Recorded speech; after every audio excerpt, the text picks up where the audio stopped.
আজি আমি আৰু এজন সভাপতি পাম।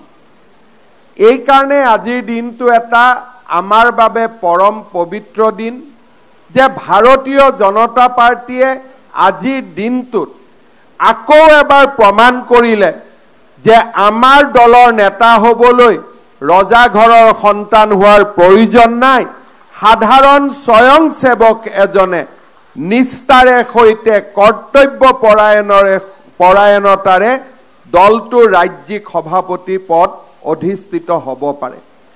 আজি যদি কংগ্ৰেছ দললৈ চাওঁ বা আন দললৈ চাওঁ, প্ৰথম যে এই ব্যক্তিজনৰ ওপৰত কাৰ আশীৰ্বাদ আছে, এই ব্যক্তিজন কোন পৰিয়ালৰ সন্তান, আৰু যেতিয়াই কংগ্ৰেছ দলে ৰজাঘৰৰ যদি কোনোবা সন্তানক দেখা পায় তেতিয়াহ'লে মই একেবাৰে সৰু ভাষাত কৈছোঁ যে আপোনালোকে যদি ৰাস্তাৰ কুকুৰক বিস্কুট এখন দেখুৱাই থাকে, কুকুৰটো যেনেকৈ বিস্কুটৰ ফালে খেদি থাকে, তেনেকে ব্লু বাৰ্ড আৰু ৰজাঘৰৰ সন্তান পালে কংগ্ৰেছীসকলে তেওঁলোকৰ গাত জঁপিয়াবলৈ আৰম্ভ কৰে।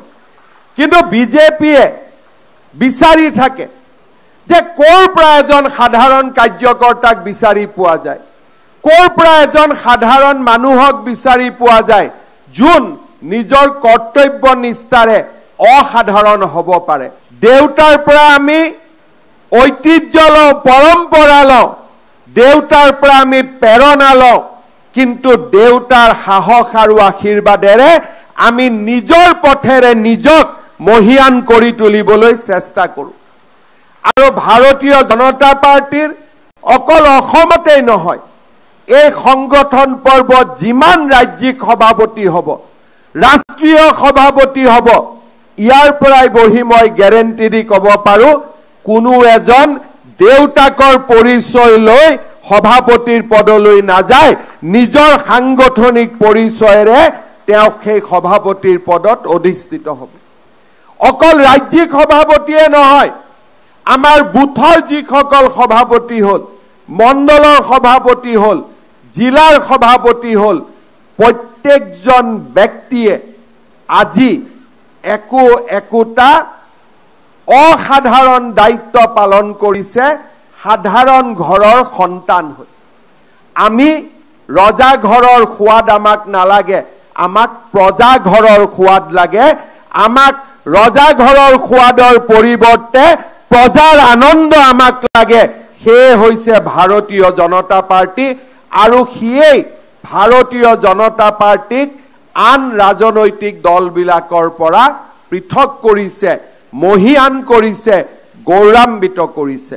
আজিৰ এই দিনটোত মই পুনৰ এবাৰ ডক্টৰ শ্যামা প্ৰসাদ মুখাৰ্জী, দীনদয়াল উপাধ্যায়, অটল বিহাৰী বাজপেয়ী, লালকৃষ্ণ আদৱানী, প্ৰধানমন্ত্ৰী নৰেন্দ্ৰ মোদী, আমাৰ নেতা অমিত শ্বাহ আৰু জে.পি.